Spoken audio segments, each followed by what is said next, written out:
Yeah, sure. My name's Andrew Percival. I'm the Managing Director of Mayflex, so I'm responsible for the overall company performance and well-being and looking at the strategies that the organisation takes over the short, mid and long term, and amongst that all of our people development and routes to market, customer experience, etc. There wasn't much of a route before Mayflex career-wise. I joined Mayflex straight from school at the age of 16. The company wasn't even involved in data at that time, so involvement and interest in that came many years later. My route into Mayflex was through a school friend whose uncle worked at the company. Joanne offered this interview opportunity to her boyfriend first at school, and he went along and had a chat with the company and decided not to take the role. And Joanne then opened it out, and I went along and took the role as soon as it was offered. So I guess looking back, that was good fortune for me at that time.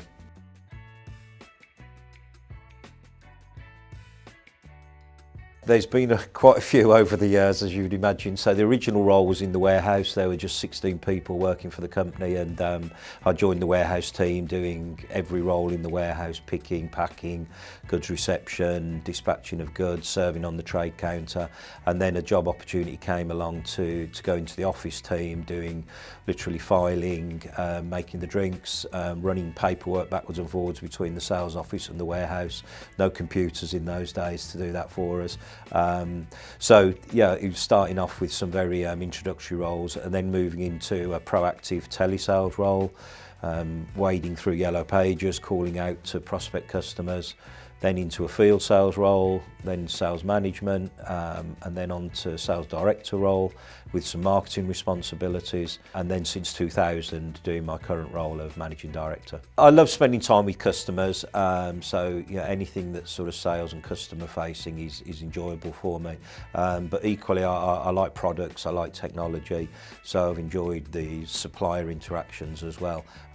So to still be here today after 40 odd years, it can't have been too bad. So yeah, I've enjoyed nearly everything that I've done all through that time. There are opportunities to stay with a company. You don't necessarily always have to move around within an industry or between companies to progress and further your career. You know, I feel like I've had multiple jobs within one organisation, and I've learnt a lot, met a lot of good people, and experienced some great highs, some not so good lows during that time by sticking with the business, and that's the culture we want to continue to develop within the organisation, and give people those career opportunities without them having to take a risk of moving to other roles or other jobs.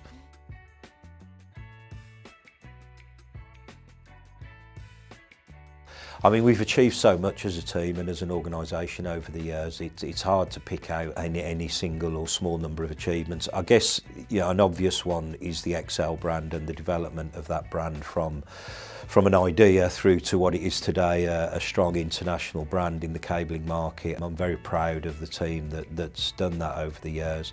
Linked to that, I would say the removal of plastic packaging. 6 or 7 years ago, we were one of the first in the market to do that. It's something I'm quite passionate about, our impact on the environment, so I was really proud of the way the team got behind that idea and initiative.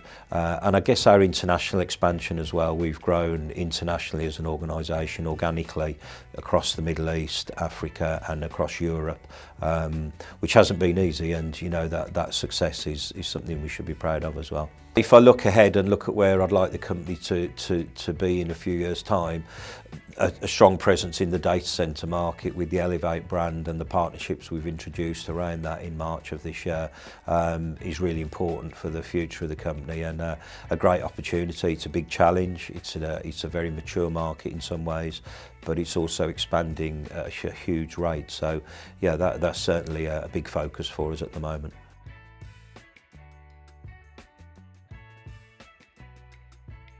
Yeah, I think challenges for myself personally, which I still fight quite frequently, is that sort of passion to be with customers and in front of customers, and my bias, I guess, towards the sales and commercial side of the business, which I think is a positive on balance because we are a sales organisation. But yeah, I'm conscious that at sometimes I haven't always left the previous role behind as quickly as I could have done as I've moved into different responsibilities.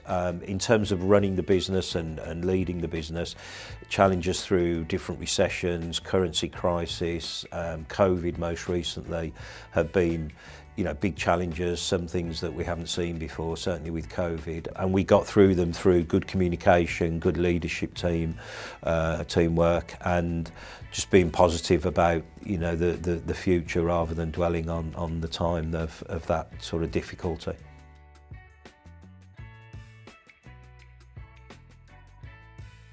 Yeah, of course. Yeah, I mean, we've been fortunate to have a lot of success over the years, and wins that are either just very much a commercial win with customers or market expansion.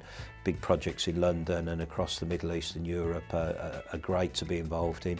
I think the company joining Sonopar has been a success for the organisation and our people. A big change event in the organisation in 2015 to be sold by the shareholders and to join an international group. But I think Sonopar have been a great pair and have helped the business develop. And then our people being developed and building careers of their own. We've had people who have left the UK and built a life and career overseas. We've had people who have followed my path from warehouse through to senior roles, and that's great. That's great to see, and hopefully a lot more of that to come in the future.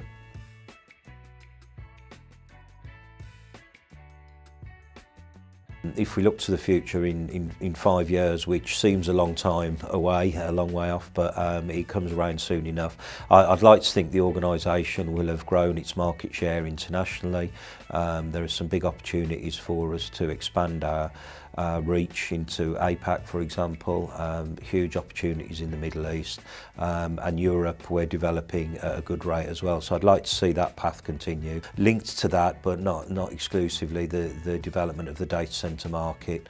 So that's from a sort of commercial side, I see those opportunities. I'd like to see development of our talent and to bring opportunities through that growth and development of the company to give our talent more opportunity to develop. And for myself, just to be leading a business that is respected in the market, has a strong, loyal workforce, and is playing its part in the wider Sonopar development.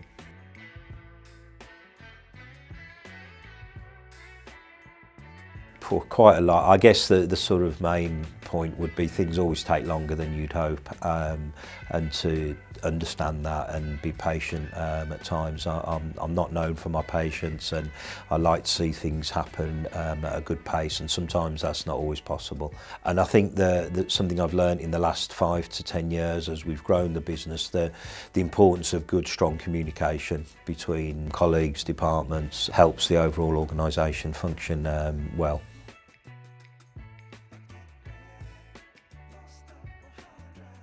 Yeah, I think that's the easiest question to answer. I think it's without doubt Robert Mayle. Robert Mayle's grandfather founded the business in 1917. When I joined the company in '84, Robert was just taking over as managing director from his father, and Robert changed the shape of the business and the direction of the business in terms of the markets we serve. And I was lucky to be there at that time, at the beginning of Robert's leadership of the organisation. And Robert gave me some amazing opportunities. He gave me margin to work within, which helped me develop myself, but he also gave me close leadership and stewardship and mentoring, huge amounts of patience. I wouldn't be where I am now, and I wouldn't have the experience I have now without Robert's generosity in giving me that opportunity.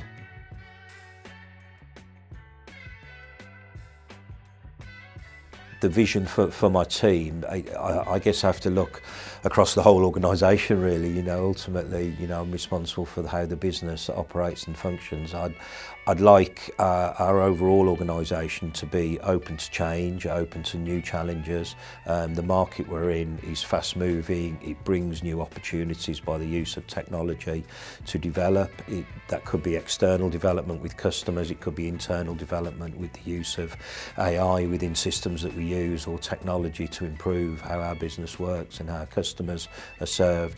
So I'd like us all to always be open for change and to adopt those new challenge and new new opportunities. For my role, I see it very much as sort of trying to guide the long term and be focused more on that mid to long term than on the short term, where my leadership team can very capably own that short term development and delivery of objectives.